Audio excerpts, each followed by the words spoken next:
வடக்கில் யுத்தத்துக்கு பின்னர் பல்வேறு மக்கள் காணிகள் இராணுவத்தினரால் இன்று வரை அடாத்தாக கைப்பற்றப்பட்டு அவர்களுடைய இராணுவ தளங்கள் மற்றும் அவர்களுடைய விவசாய செயற்பாடுகள் அந்த காணிகளில் முன்னெடுக்கப்படுகிறது. காணிகளின் உரிமையாளர்கள் காணிகள் இல்லாமல் தொடர்ச்சியாக உறவினர்கள் வீடுகளிலும் தெரிந்தவர்கள் வீடுகளிலும் வேறு நிலங்களிலும் வாழ்ந்து வருகின்றனர்.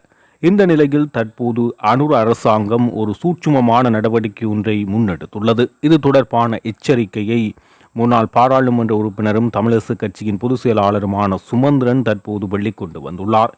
28/3/2025 திகதியிட்டு 2430 இலக்கமிடப்பட்ட வர்த்தமானியில் அரசாங்கம் ஒரு வெளியீட்டை விடுகிறது.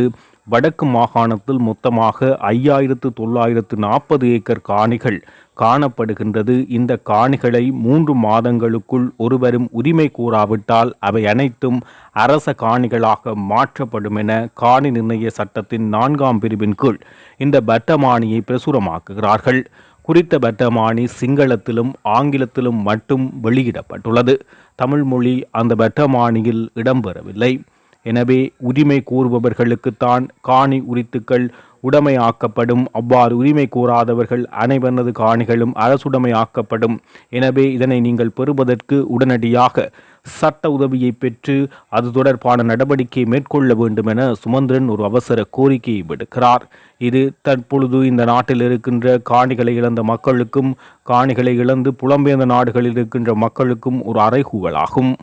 மிக முக்கியமான ஒரு விடயம் சம்பந்தமாக இந்த காணொளியை நான் வெளியிடுகிறேன். இன்று காலை முரசு பத்திரிகையிலே வடக்கில் 5940 ஏக்கர் நிலத்தை அரசு இரகசியமாக கபளீகரம் செய்வதாக செய்தி வெளிவந்திருக்கிறது. சத்தம் சந்தடியின்றி வர்த்தமானி வெளியிடப்பட்டதாக விவரங்களோடு செய்தி வந்திருக்கிறது. இதிலே அதாவது மார்ச் மாதம் 28ஆம் திகதி இந்த வர்த்தமானி வெளியிடப்பட்டிருக்கிறது.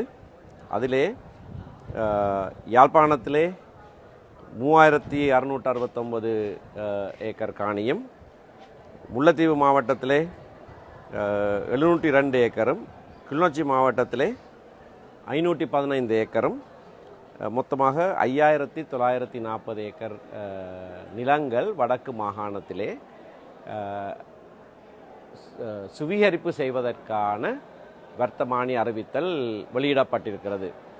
இந்த அரசு பதவிக்கு வருகிறதும் அதற்கு முன்னரும் இந்த காணிகளை, அதாவது மக்கள் பாவனைக்காக இருக்கிற நிலங்களை நாங்கள் முழுமையாக விடுவிப்போம் என்ற வாக்குறுதியோடு ஆட்சிக்கு வந்த அரசாங்கம் இதுவரைக்கும் ஒரு அங்குல நிலம் கூட விடுவிக்கப்படவில்லை. இதை நாங்கள் தெளிவாக சொல்லிக்கொண்டே வருகிறோம்.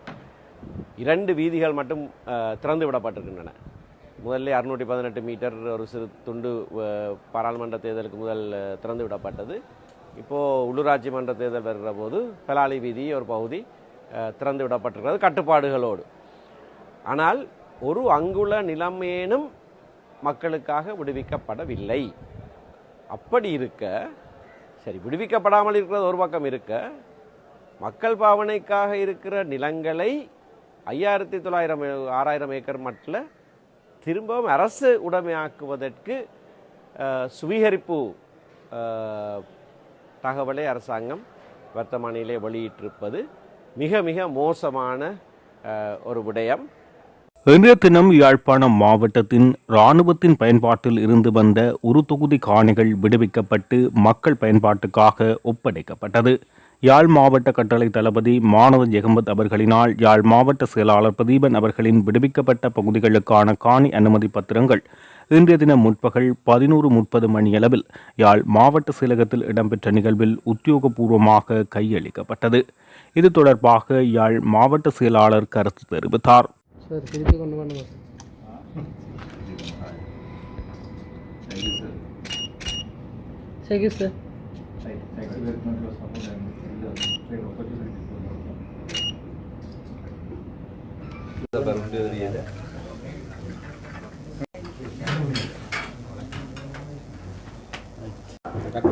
யாழ்ப்பாணம் மாவட்டத்தினுடைய உயர் பாதுகாப்பு வலய காணிகள் இன்று யாழ்ப்பாணம் மாவட்ட கட்டளை தளபதி அவர்களால் எங்களிடம் உத்தியோகபூர்வமாக கையளிக்கப்பட்டிருக்கின்றது.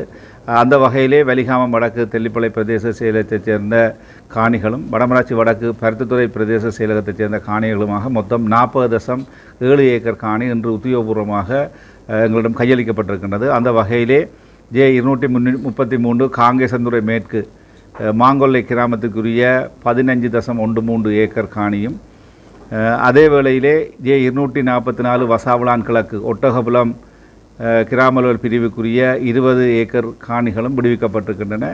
இந்த 2 காணிகளிலும் முறையே 47 குடும்பங்களும் ஒட்டகபுலம் கிராமத்திலே 55 குடும்பங்களுமாக அந்த காணிகளை பொறுப்பேற்க இருக்கின்றார்கள். இதற்கு மேலதிகமாக பருத்தித்துறை பிரதேச செயலர் பிரிவுக்கு உட்பட்ட கட்கோளம் பகுதியிலே 5.5 ஏக்கர் காணி 3 குடும்பங்களைச் சேர்ந்த அந்த காணியும் விடுவிக்கப்பட்டிருக்கின்றது.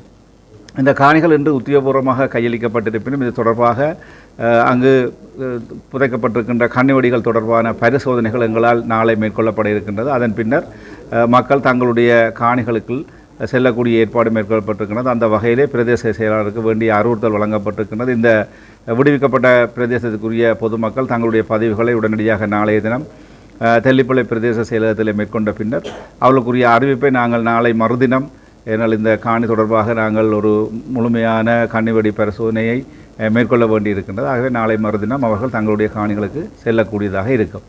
இதற்கு மேலதிகமாக அடுத்த கட்டமாக வடமராட்சி வடக்கு பருத்தித்துறை பிரதேச செயலகத்தைச் சேர்ந்த J400 அல்வாய் வடக்கு கிராம பிரிவைச் சேர்ந்த திக்கம் கிராமத்திலே 16.54 ஏக்கர் காணி விடுவிப்பதற்குரிய நடவடிக்கை முன்னெடுக்கப்பட்டு வருகிறது. அந்த காணிகள் 33 குடும்பங்களுக்கு சொந்தமாக இருக்கின்றது. ஆகவே அதிலே சில நடைமுறைகள், அந்த காணிகளிலே அவர்களுடைய இராணுவத்தினுடைய அகற்ற வேண்டிய பொருட்கள் அல்லது அவர்களுடைய தேவைப்பாடுகள் இருக்கின்ற காரணத்தினால் அதற்குரிய நடவடிக்கைகள் முன்னெடுக்கப்பட்டிருப்பதாகவும் விரைவிலே அந்த காணியும் முடிவுபெறக்கூடிய ஏற்பாடுகள் மேற்கொள்ளப்பட்டிருக்கின்றதாகவும் யாழ்ப்பாணம் மாவட்டத்தினுடைய கட்டளை தளபதி அவர்களாலே எனக்கு இன்று தெரிவிக்கப்பட்டிருக்கின்றது. ஆகவே அந்த வகையிலே அந்த காணியும் மிக விரைவிலே விடுவிப்பதற்குரிய சாத்தியக்கூறுகள் காணப்படுகின்றது என்பதையும் தெரிவித்துக் கொள்கின்றேன்.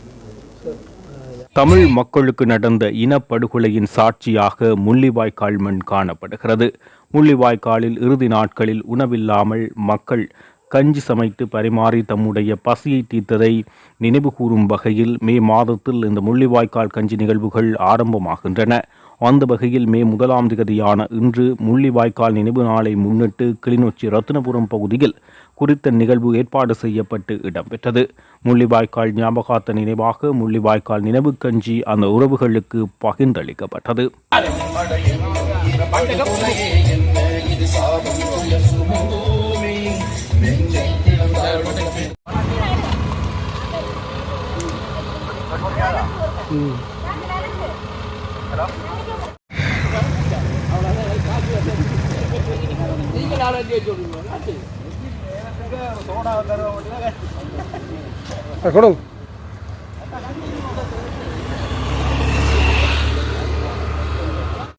உங்கள் அனைவருக்கும் என்னுடைய பணிவான வணக்கங்கள். ஆரம்பத்திலே சுவிதன் சொன்னதைப் போல இந்த தேர்தல் நேரத்திலே மேதின எழுச்சி கூட்டம் நடத்துவது சாத்தியமா இல்லையா என்ற ஒரு கேள்வி இருந்தது. ஆனால் அது சாத்தியமோ இல்லையோ,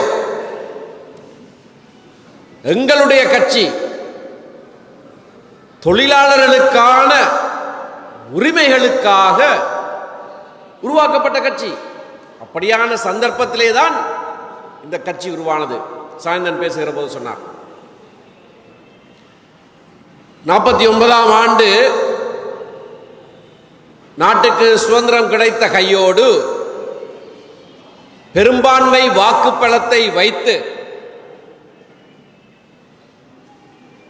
100 வருடங்களுக்கு மேலாக இந்த நாட்டிலே வியர்வை சிந்தி உழைத்து இந்த நாட்டுக்கு பெருவாரியான வருவாயை, அந்நிய செலாவணியை ஈட்டிக் கொடுத்த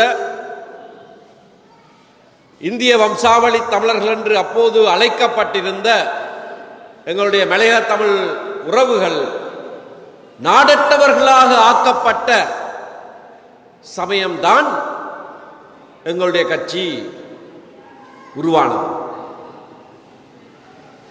அவர்கள் தொழிலுக்காக கொண்டு வரப்பட்டவர்கள், அவர்களுக்கு இந்த மண்ணிலே இடமில்லை. அவர்கள் நாட்டின் பிரஜைகளாக இருக்க முடியாது என்று முதலாவது பாராளுமன்றத்திலேயே குடியுரிமை சட்டம் கொண்டு வரப்பட்டது. அது நிறைவேற்றப்பட்டால் 8 லட்சம் தமிழ் மக்கள் நாடற்றவர்களாவார்கள். அவர்களுடைய வாக்குகளினாலே 91 உறுப்பினர்கள் மட்டும் கொண்டிருந்த முதலாவது பாராளுமன்றத்திலே 7 உறுப்பினர்கள் அங்கத்தவர்களாக இருந்தார்கள். அவர்களுடைய வாக்குரிமை இல்லாமலாக்கப்படுகிற அந்த குடியுரிமை சட்டம் கொண்டு வந்த போதுதான் தந்தை செல்வா, கோப்பாய் கோமன் வன்னியசிங்கம், நல்லூரை பிரதிநிதிப்படுத்தியிருந்த வைத்தியர் நாகநாதன் ஆகிய மூவரும்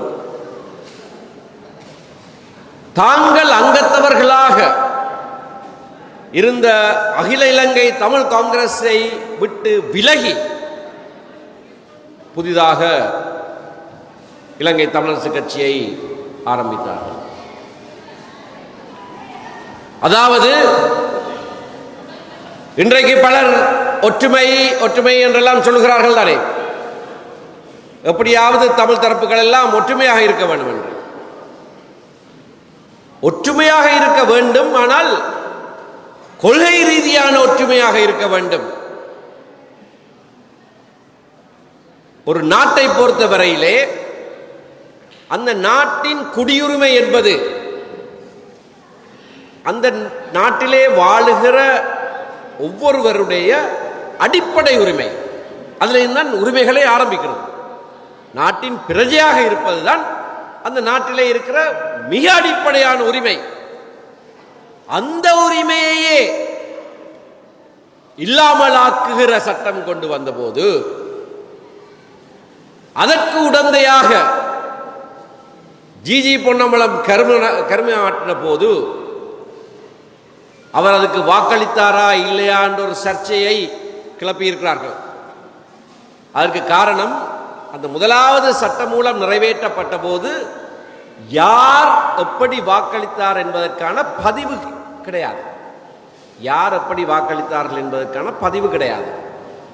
அது சத்தத்தினாலே, வாய் சத்தத்தினாலே எடுக்கப்பட்ட வாக்கு. அதை சாட்டாக வைத்துக்கொண்டு எங்கே காட்டுங்கள் பார்க்கலாம், ஜிஜி பொன்னம்பலம் அப்படி அதுக்கு சார்பாக வாக்களிக்கவில்லை என்று சொல்லிக் கொண்டு திரிகிறார்கள்.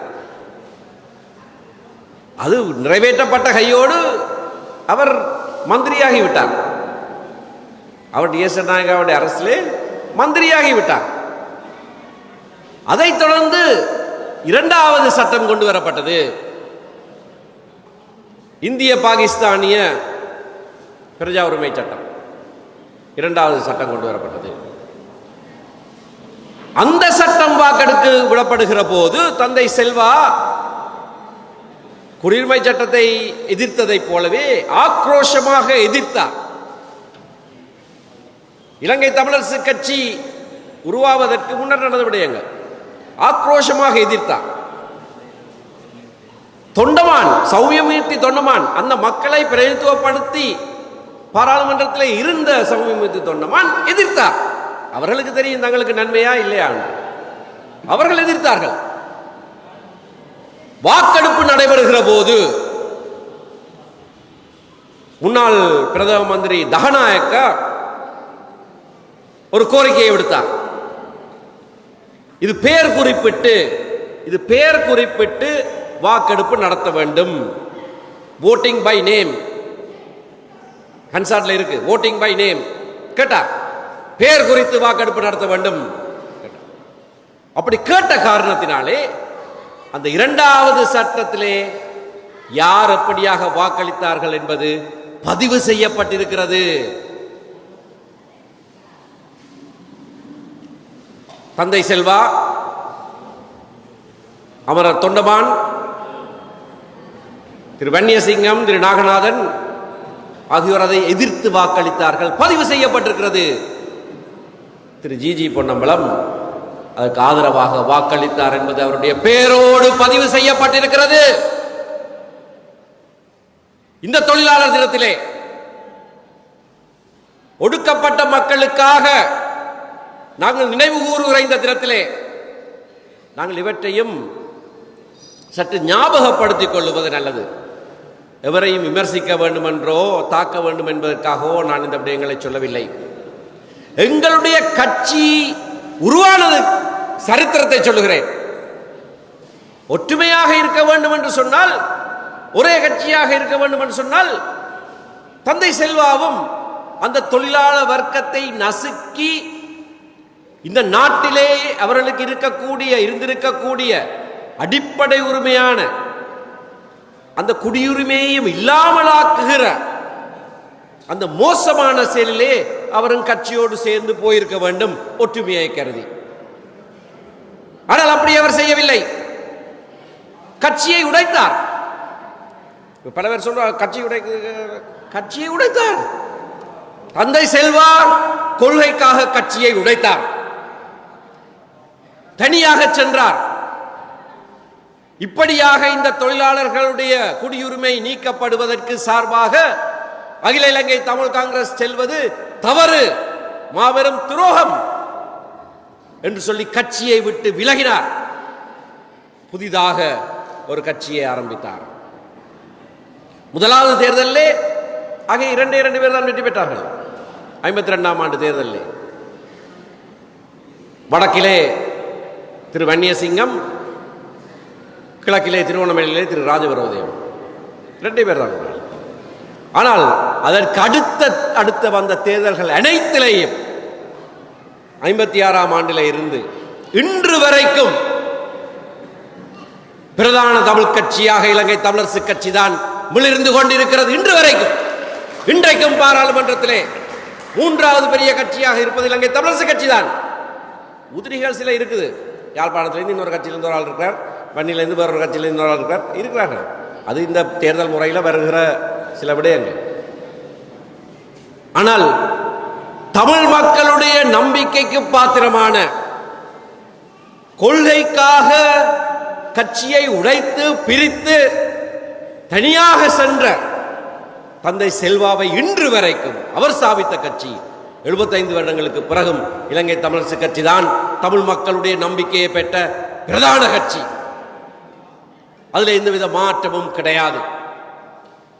அது உருவானதற்கான காரணம், எப்படியாக ஏறத்தாழ 200 வருடங்களுக்கு முன்னராக மே தினம் ஒரு விடுமுறை தினமாக அனுஷ்டிக்கப்பட வேண்டும் என்று போராட்டம் நடத்தி தொழிலாளர் வர்க்கத்துக்காக அதை வெற்றி பெற்றுக் கொடுத்தார்களோ, அதை போல தொழிலாளர் வர்க்கத்துக்காக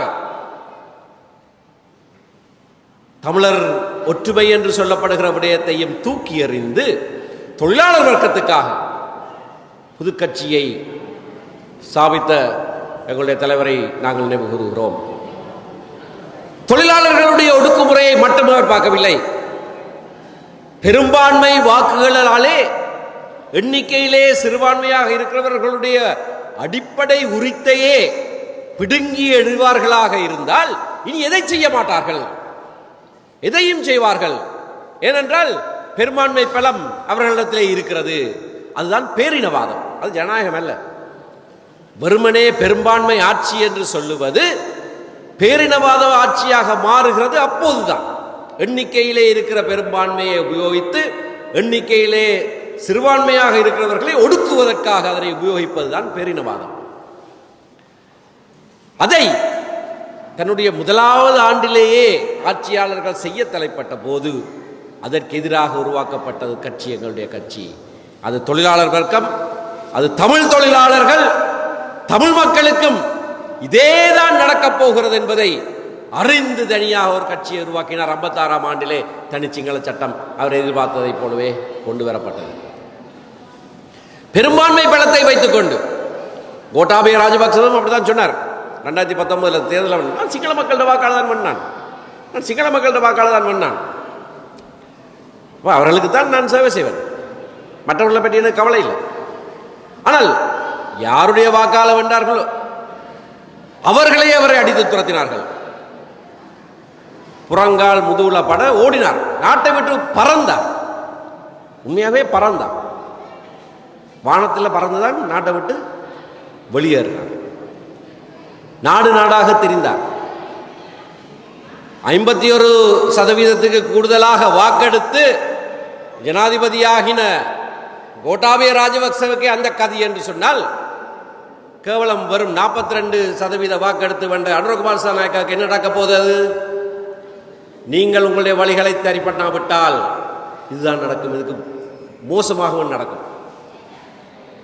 இன்று காலை பத்திரிகைகளை எடுத்து பார்த்தீர்களானால் தெரியும், 5940 ஏக்கர் நிலம் வடக்கு மாகாணத்திலே அரசுடைமையாக்கப்படுவதற்கு, சுவீகரிக்கப்படுவதற்கு வர்த்தமானியிலே அறிவித்தல் கொடுக்கப்பட்டிருக்கிறது. கடந்த மார்ச் மாதம் 28ஆம் தேதி இந்த வர்த்தமானி பிரசுரங்கள் வந்திருக்கிறது. ஒருவருக்கு சொல்லாமல், சத்தம் சாடி இல்லாமல் மெதுவாக முதலாவது நடவடிக்கை வந்துட்டது. ஆனால் சொல்லுவது என்ன? சொல்லுவதெல்லாம் மக்களுடைய காணிகளை நாங்கள் விடுவிப்போம் விடுவிப்போம் விடுவிப்போம். இதுவரைக்கும் ஒரு அங்குலம் கூட விடுவிக்கப்படவில்லை. ஒரு அங்குல நிலம் கூட விடுவிக்கப்படவில்லை. 2 வீதிகளில் இருக்கிற பேரிகேட்டை தூக்கி விட்டால் அது நிலம் விடுவிப்பான். வீதி ஏற்கனவே இருக்குது, அதுலேயும் இறங்க இயலாது, நிப்பாட்ட இயலாது, சைக்கிளில் போயிடாது, நடக்க இயலாது. வேறுனா அங்கால தான் போய் இறங்கணும். அதை நான் கூட நிலம் விடுவிப்போம். 2 பாதையை திறந்து வச்சு போட்டு அனைத்து நிலங்களும் விடுவிக்கப்படும் என்று சொன்ன வாக்குறுதியை இன்று வரைக்கும் நிறைவேற்றாமல் இருக்கிறார்கள் என்று பார்த்தால் அதை விட மோசமாக எல்லாம் செய்றாங்க. அதை நிறைவேற்றாமல் இருந்தால் அது நச்சரிச்சு அதை விடுவிக்கப்படலாம். இது இருக்கிறதையும் கபலீகரம் செய்கிறார்கள். இருக்கிற காணிகளை, மக்கள் பயன்பாட்டுக்காக இருக்கிற நிலங்களையும் திரும்ப கபலீகரம் பண்ணுகிறார்கள், அரசு உடைமையாக்குகிறார்கள், சுவீகரிக்கிறார்கள். உத்தியோகபூர்வமாக வர்த்தமானியிலே பிரசுரம் செய்யப்பட்டிருக்கிறது. ஒடுக்கப்படுகிற மக்கள் நினைவு கூறுகிற நாள் இந்த மே நாள். தொழிலாளர் வர்க்கமாக இருக்கலாம், எண்ணிக்கையிலே சிறுபான்மையாக இருக்கிற காரணத்தினாலே ஒடுக்கப்படுகிறவர்களாக இருக்கலாம், வேறு என்ன காரணங்களினாலே ஒடுக்கப்படுகிறவர்கள், அவர்களுடைய விடிவுக்காக குரல் கொடுக்கிற நாள் இந்த மே நாள். ஆகையினாலே இந்த மே தினத்திலே ஜனாதிபதிக்கு ஒரு அறைகூவல் விடுக்கிறோம். பொய்யான வாக்குறுதிகளை கொடுத்தீர்கள், அதை எதையும் செய்யவில்லை என்று குற்றம் சாட்டிக் கொண்டிருந்தோம். இப்பொழுது இருக்கிற நிலங்களையே நீங்கள் அபகரிக்கிற இந்த செயற்பாட்டை உடனடியாக நிறுத்த வேண்டும் என்று ஜனாதிபதிக்கு இந்த மே தின மேடையிலே இருந்து நான் அறைகூவல் விடுகிறேன். உடனடியாக நிறுத்தப்பட வேண்டும். அந்த வர்த்தமானி மீள கைவாங்கப்பட வேண்டும். இல்லாவிட்டால் யாழ் மண்ணுக்கு, வடக்குக்கு நீங்கள் இனிமேல் வராமல் பண்ணுவோம். இங்கே காலடி எடுத்து வைக்க முடியாமல் பண்ணுவோம். இப்படியாக பொய்யாக எங்களை ஏமாளிகள் என்று நினைத்துக் கொண்டு நீங்கள் செயற்பட ஆரம்பித்திருக்கிற காரணத்தினாலே தான் இந்த எச்சரிக்கை விடுக்கப்படுகிறது. மே தினத்திலே நாங்கள் தீர்மானங்கள் நிறைவேற்றுவது வழக்கம். இந்த மே தினத்திலே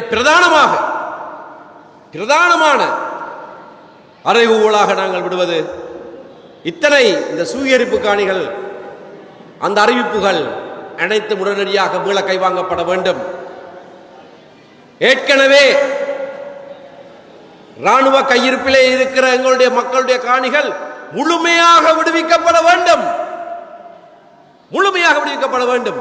விடுவிக்கிறோம் சொல்லிக்கொண்டு இருக்கிறதையும் எடுத்துக்கொண்டு போறதுக்கு நாங்கள் ஒருபோதும் நாங்க மாட்டோம். அதுக்கு நாங்கள் ஒத்து வர மாட்டோம். இரண்டாவது, விலைவாசி உயர்வை பாருங்கள். சீனியை விட உப்புக்கு விலை கூடிட்டு, ரஜேலுனு என்று சொன்னபடியாக தான் இந்த விலை.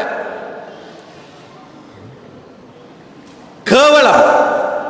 இங்கே வந்து பேசுகிற போது ஜனாதிபதி தேர்தலுக்கு முதல்ல மொழி முக்கியம், தமிழ் மக்களுடைய மொழி முக்கியம், தமிழ் மக்களுடைய மொழியிலே அவர்கள் எல்லாவற்றையும் கேட்க வேண்டும், அவர்களுக்கு கடிதங்கள் தமிழ் மொழியிலே வர வேண்டும், அதை நான் உறுதி செய்வேன்.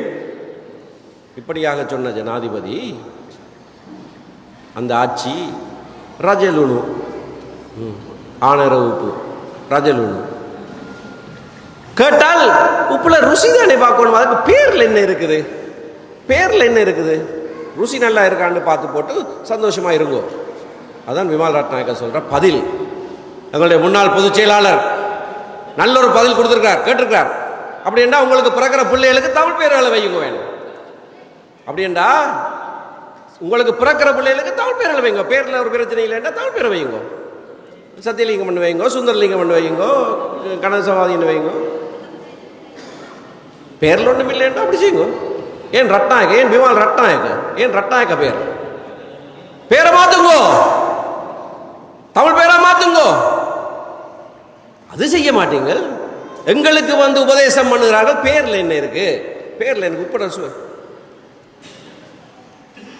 இந்த மோசமான நடவடிக்கை எல்லாம் நடக்கிறது இந்த 6 மாத காலத்துக்குள்ள. இந்த 6 மாத காலத்துக்குள்ளே இதெல்லாம் நடக்குதுன்னு சொன்னால், தேர்தல்கள் வருகிற காலத்தில் கூட இதெல்லாம் நடக்குதுன்னு சொன்னால், இனி என்னென்னலாம் நடக்க போகுதுன்றதற்காக யோசிச்சு பாருங்க. ஆகையினால இப்ப நான் விலைவாசியை பற்றி சொல்லி உப்புல கதைக்க போறேன். உப்புட விலை கூட சீனியை விட நாளாந்தம் விலைவாசி ஏறிக்கொண்டு போகுது. தேர்தல் பூச்சாண்டிகளுக்கு எங்களுடைய மக்கள் அசைகிறவர்கள் அல்ல. தேர்தல் வருதுன்னொடனே அதை குறைக்கிறேன் இதை குறைக்கிறேன். ஏன்னா அடி முட்டாள்களா மக்கள்? சர்வதேச நாணய நிதியத்திலே நாங்கள் போகவே கூடாது என்று சொன்னவர்கள், இடதுசாரி கொள்கையுடையவர்கள், இந்த முதலாளித்துவ நிறுவனங்களிடத்திலே உதவிக்கு போகக்கூடாது என்பதை அவர்களுடைய அடிப்படை கொள்கை என்று சொல்லிக் கொண்டிருந்தவர்கள் தேர்தல் காலத்தில் என்ன சொன்னார்கள்? அது போயிருக்கிறது, அதில் நாங்கள் மாற்றி அமைப்போம் என்று சொன்னார்கள். ஒரு மாற்றமும் கிடையாது. சர்வதேச நாணய நிதியத்தோடு செய்யப்பட்ட ஒப்பந்தங்கள்ல ஒரு மாற்றமும் இல்லை, ஒரு விதமான மாற்றமும் இல்லை. ஒரு டாட்டோ குமா கூட மாற்ற இல்லை. நான் வேறொரு கூட்டத்திலையும் சொல்லியிருந்தேன், உள்ளூர் கடன் மறுசீரமைப்பு என்ற போர்வையில் ரணில் விக்ரமசிங்க அரசாங்கம் செய்த மிக மோசமான ஒரு செயல், ஊழியர் சேமனாவ நிதியிலே இருந்து மட்டும்தான் அந்த கடன் மறுசீரமைப்புக்கான பணம் முழுக்க எடுக்கப்பட்டது. வங்கிகளும் மற்ற நிறுவனங்களும் 30-32% வட்டியை பெறுகிற வேளையிலே ஊழியர் சேமனாவ நிதிக்கு 9% வட்டியை கொடுக்கிறார்கள் என்று வாக்குறுதி கொடுத்திருக்கிறார்கள். கொடுத்துவிட்டு நாங்கள் உங்களுடைய பணத்தை எடுக்கலையே, உங்களுடைய முதலீடு அப்படியே இருக்கு, அதை விட 9% வட்டியும் தாரம். ஏன் 9%? அதே காலத்தில் அதே விதமாக ட்ரெஷரி பாண்ட்ஸ் என்று சொல்லுகிற விடயங்களிலே முதலீடு செய்த வங்கிகளுக்கும் மற்றவர்களுக்கும் 30-32% வட்டி கொடுக்கிறார்கள். கொடுத்து கொண்டு ஊழியர்களுக்கு 9%. அதான் உள்நாட்டு கடன் மறுசீரமைப்பு. சத்துரங்க அபயசிங்க என்ற ஒரு பிரதி அமைச்சர், இப்ப பிரதி அமைச்சர், அந்த கடன் மறுசீரமைப்பு செய்த போது இது தொழிலாளர்களுக்கு செய்கிற துரோகம், இதை உடனடியாக நிறுத்த வேண்டும் என்று சொல்லி உச்ச நீதிமன்றத்துக்கு போனார். அவருடைய சட்டத்தரணி நான் 5-6 நாட்களாக அவருக்காக ஆஜராகி அந்த வழக்கை கொண்டு சொன்னார். இது தொழிலாளர் வர்க்கத்துக்கு செய்யப்படுகிற அநீதி. அவர் தான் என்னுடைய கட்சிக்காரன், அவருக்காக நான் நீதிமன்றத்தில் வாதாடினேன். இன்றைக்கு அவர் பிரதி அமைச்சர். அந்த கடன் மறுசீரமைப்பை மாற்றி அமைக்கையில் அப்படியே தான் இருக்கு. சர்வதேச நாணயத்தோடு அதே விதத்தில் எல்லாம் போகுது. தங்களை இடதுசாரிகள் என்று காட்டிக்கொண்டு முதலாளி வர்க்கத்தை விட மோசமாக செயற்படுகிற ஆட்சியாளர்கள் இன்றைக்கு நாட்டில் இருக்கிறார்கள். லெனினிச கோட்பாடு தான் சகல மக்களுக்கும் பிரிந்து போகிற உரிமையோடு கூடிய ஒரு உரித்து உண்டு சுயநிர்ணய உரிமை. இந்த சுயநிர்ணய உரிமை அடிப்படையிலே ஒரு லெனினிச கோட்பாடு ஆனபடியினால்தான் ரோஹண விஜயவீரர் 1982 முதலாவது ஜனாதிபதி தேர்தல் இந்த நாட்டிலே நடந்த போது உங்களுடைய ஸ்தாபக தலைவர் ரோஹண விஜயவீர மேடை மேடையாக சொன்னார், தமிழ் மக்களுக்கு இந்த நாட்டிலே சுய நிர்ணய உரிமை உண்டு உண்டு என்று சொன்னார். ரோஹண விஜயவீர சொன்னார் ஜனாதிபதி தேர்தல் 82ஆம் ஆண்டு. ஏனென்றால் அது லெனினிச கோட்பாடு. நீங்கள் உண்மையான இடதுசாரிகளாக இருந்தால் ஒரு மக்களுக்கு, ஒரு தேசிய இனத்துக்கு, ஒரு தேசத்துக்கு சுய நிர்ணய உரிமை உண்டு என்பதை சொல்லுங்கள். இல்லாவிட்டால் நீங்கள் இடதுசாரிகள் இல்லை. இல்லாவிட்டால் நீங்கள் இடதுசாரிகள் இல்லை. பொய்யாக சிவப்பு சட்டை அணிந்த பட்டம் இடதுசாரியாக கூடாது. நாங்கள் தான் இடதுசாரிகள். நாங்கள் தான் இடதுசாரிகள். சுயநிர்ணய உரிமை வலியுறுத்துகிறோம். தொழிலாளர்களுடைய உரிமைகளை அடிப்படை உரிமைகளாக நாங்கள் வற்புறுத்துகிறோம். அதற்காகவே உருவாக்கப்பட்ட கட்சியாக நாங்கள் இருக்கிறோம். ஒடுக்கப்பட்ட மக்களுடைய நாளாகிய இன்றைக்கு யாழ்ப்பாணத்தில் இந்த மேடையிலே இருந்து அரசாங்கத்துக்கு நாங்கள் சொல்லுகிற செய்திகள் அவைதான். உங்களுடைய தொழிலாளருக்கு நன்மை பயக்கிற இடதுசாரி கொள்கை என்று சொல்லி அதை முழுவதுமாக கைவிட்டு விட்டீர்கள். திரும்ப வாருங்கள், இடதுசாரி கொள்கைக்கு வாருங்கள். முதலாளித்துவ கொள்கையை விட்டு விலகி வாருங்கள். உண்மை முகத்தை காண்பித்து மனம் மாறி திரும்ப உங்களுடைய பழைய உங்களுடைய ஆரம்பத்துக்கு வாருங்கள். நாங்கள் ஆரம்பத்திலே தான் நிற்கிறோம். நாங்கள் சமஷ்டிக்காக உருவாக்கப்பட்ட கட்சி இன்றைக்கும் ஆரம்பத்திலே தான் நிற்கிறோம். அதே கொள்கையோடு தான் நிற்கிறோம். மற்றவர்களை போல சமட்டி சமட்டி என்று சொல்லி கேலி செய்து விட்டு இன்றைக்கு ஏதோ தாங்கள் தான் சமஷ்டி என்று சொல்கிறவர் அல்ல. நாங்கள் ஆரம்பத்திலிருந்து இன்று வரைக்கும் நாங்கள் தான் சமஷ்டி கட்சி. அரசாங்க கட்சிக்கு நாங்கள் சொல்றது திரும்ப வாருங்கள், உங்களுடைய அடிப்படைக்கு வாருங்கள், லெனினிச கோட்பாட்டோடு வந்து சேருங்கள், முதலாளித்துவத்தை உடைத்தறியுங்கள், தொழிலாளர்களுக்கு சரியான சன்மானத்தை கொடுங்கள், சம்பள உயர்வை கொடுங்கள். மூன்றாவது கோரிக்கை, வாக்கு பண்ணிய சம்பள உயர்வை கொடுங்கள். அப்படியாக நீங்கள் திரும்பி வராவிட்டால் நீங்கள் மக்கள் முன்பாக செல்ல முடியாத சூழ்நிலை ஏற்படும். கோட்டாபயக்கு 2 வருட காலம் அவகாசமாக கிடைத்தது, உங்களுக்கு அதுவும் கிடைக்காது. ஆகையினாலே இதை சொல்லுவதற்கு தார்மீக உரிமை இலங்கை தமிழரசு கட்சிக்கு உண்டு. இந்த நாட்டிலே இருக்கிற எந்த கட்சிக்கும் இல்லாத தார்மீக உரிமை இலங்கை தமிழரசு கட்சிக்கு உண்டு. இடதுசாரிகள் என்று சொல்லி சொல்லி இருந்தவர்கள் எல்லாம் செய்தது. சாயந்தரம் சொன்னார் கொள்வினாடி சில்வா எல்லாம் சொல்லி போட்டு கடைசியாக 72வது ஆண்டு முதலாவது குடியரசு அரசியலமைப்பையும் அவர் தான் வரைஞ்சார்.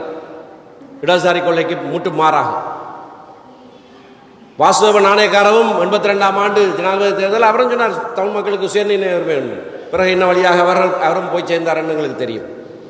ஆனால் அன்றிலிருந்து இன்று வரைக்கும் தொழிலாளர் வர்க்கத்துக்காகவும் ஒடுக்கப்படுகிற சகல மக்களுக்காகவும் ஒரே கொள்கையோடு குரல் கொடுக்கிற ஒரு கட்சி இந்த நாட்டில் இருக்குமாக இருந்தால் இலங்கை தமிழரசு கட்சி மட்டும்தான். ஆகையினாலே இந்த கோரிக்கைகளை, இந்த அறைகூவல்களை யாழ்ப்பாணத்தில் இருந்து அரசாங்கத்துக்கு இந்த நாளிலே விடுகிறதற்கான தார்மீக உரிமை எங்களுக்கு மட்டும்தான் உண்டு.